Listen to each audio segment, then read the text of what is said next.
সব সমালোচনা আর তিক্ত অভিজ্ঞতাকে বিদায় বলতে যাচ্ছেন ব্রাজিলিয়ান মিডফিল্ডার লুকাস পাকেতা।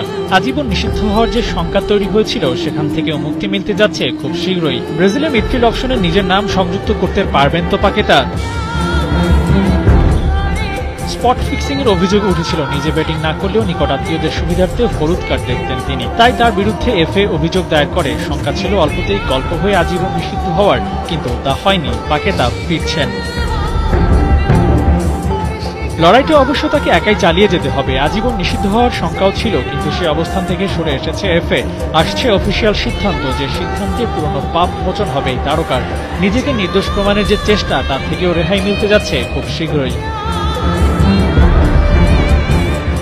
অর্থের বিনিময়ে দেখতেন হলুদ কার্ড, এমন অভিযোগ ওঠার পর থেকেই লুকাস নিজেকে নির্দোষ দাবি করেছিলেন, কিন্তু ওয়েস্ট হ্যামের এই মিডফিল্ডারকে যেতে হয়েছে তদন্ত প্রক্রিয়ার মধ্য দিয়ে। অবশ্য তদন্তে তিনি কোনো ধরনের সহযোগিতা করেননি, এমন অভিযোগও সামনে এসেছিল।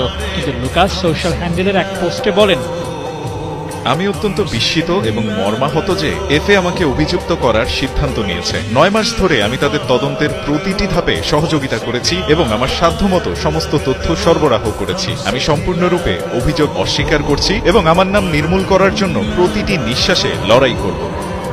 লড়াই শেষে বিজয়ের হাসি হাসার আপ্রাণ চেষ্টাই তারকার। সব দায় থেকে নিজেকে বাঁচিয়ে শুধু ফুটবল খেলতে চাইবেন লুকাস। সামনে বিশ্বকাপ, তার আগে নিজেকে গুছিয়ে নিতে চাইবেন 27 বছর বয়সী পাকেতা।